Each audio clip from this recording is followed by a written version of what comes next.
this is what it looks like. I've strained it and I've put it into a dish. A good tip is that you mash the kumala when it's hot. If you do it when it's cold, it's going to be like glue and gludgy, yucky, gluey stuff. So in the restaurant, because we go through kilos and kilos of kumala, we do it in a food processor. But not every household has a food processor. But I'm sure most households have one of these babies, or a similar version to a masher. So what you want to do is you want to mash this until mashed kumala, that you would do for a toddler, I guess. You don't want lumps, so mash it until it looks cool. It looks good, it looks smooth, and that your 7-month-old baby can eat it. Now on the stove over there, I've put another pot of water. Now on that stove, in that water, sorry, there's olive oil and salt. So it's as if you're going to cook pasta. Yeah, so that's going to boil. And to the side of the stove, I've put a dish with ice water and a spider. Now a spider is something like this, something with holes, a strainer, a spoon strainer. We call this a spider. So we can lift out the gnocchi from the hot water, strain it, and put it into the ice water. Alright, looking good. Now, gnocchi is an old recipe, traditional recipe from Italy. Now it's made out of there's three ways to do it. There's flour, there's semolina, and there's potato. Now obviously, kumala being a staple ingredient in Vanuatu, we're using kumala instead of potato. Alright. Done. So, now, what I'll do, as I get the flour, again the recipe will be at the start of the video. We add the flour and we mix. Now, because it's a little bit hot, you can mix with a wooden spoon.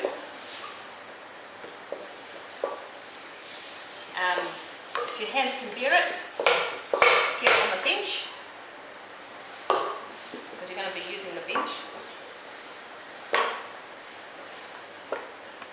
And use your hands, if your hands can bear the heat of it. Alright? So I don't know if you guys have made bread, or pasta, shortbread dough, or any sort of dough that needs handwork, but it's exactly the same. You need to work in that flour. So again, the recipe is at the start of the video. See how you go. Now you should be able to feel a slight elastic. If it's too much elastic, all you're going to taste is flour, and you don't like that in gnocchi.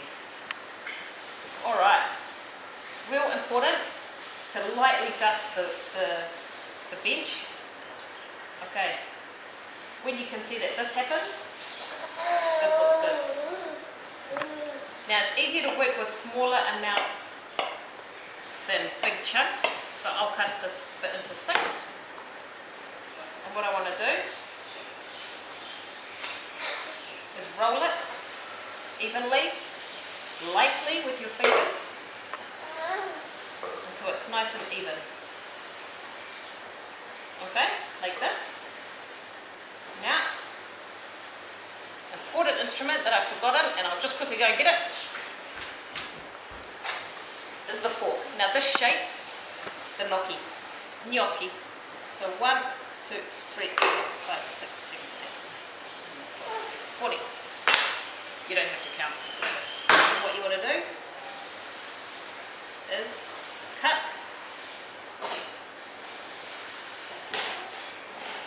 the gnocchi like so. And there's your gnocchi. Just waiting for the water to boil. So we will set that aside. I'll put that on my plate so it's easy to retract and put in the water.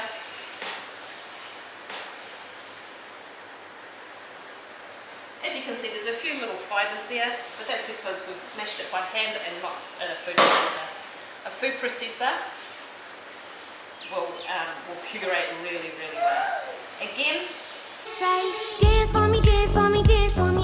Alright guys, we've got the gnocchi. My water is boiling with salt and olive oil, just like you would cook pasta.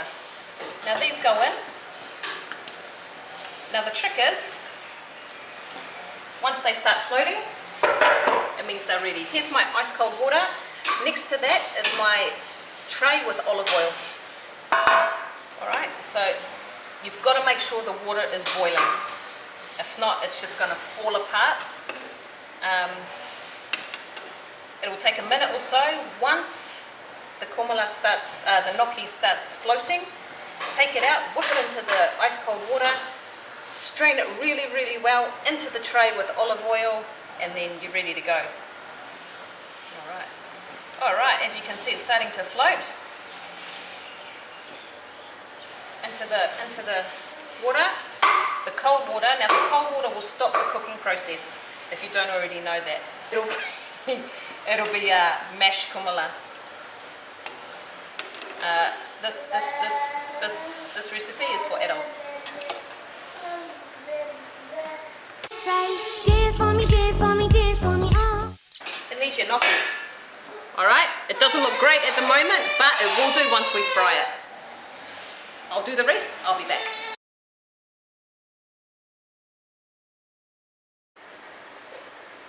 Okay guys, now the gnocchi has been chilled. Now we're going to put it all together and make this awesome vegetarian dish. You can make it vegan without the parmesan inside the pesto. Otherwise it's all vegetarian or vegan. So my favourite pan in the whole wide world is this one. Cast iron. It's about 4 kilos, maybe 5 kilos. It's so heavy. We've had this for about 11 years. It's non-stick, it can hold the heat, and it gets really sizzling hot. So I use this for everything. So what we're going to do is there's some olive oil, so there's some salt and pepper, there's some sliced garlic, sliced chili, sliced cherry tomatoes. I've left these whole because they're so small, and when they grill, it just pops with flavour. This is fresh basil from the garden, some nice sliced eggplant. Not every piece of the eggplant has got a bit of skin on, so it holds its shape. It doesn't go all mushy. And we've got obviously the K2 pesto and the beautiful gnocchi that we've just blanched. Alright, so we're going to put all this together, fry it all up and plate it, and then taste it and see how we go.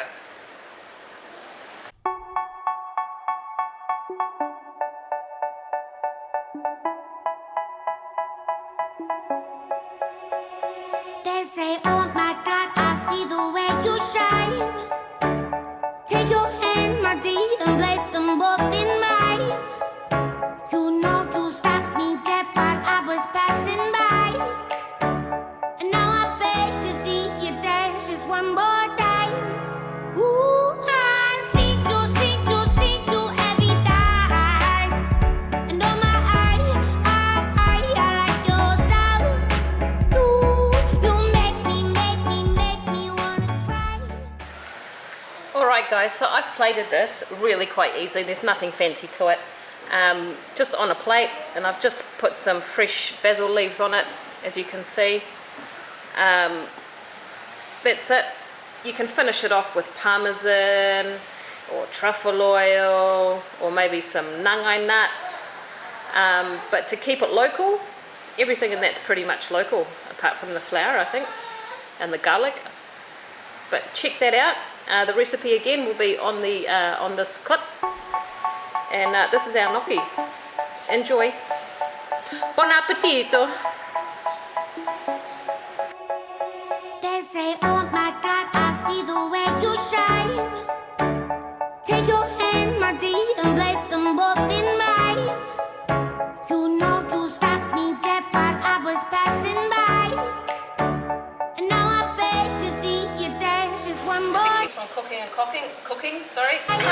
If it keeps on cooking, sorry.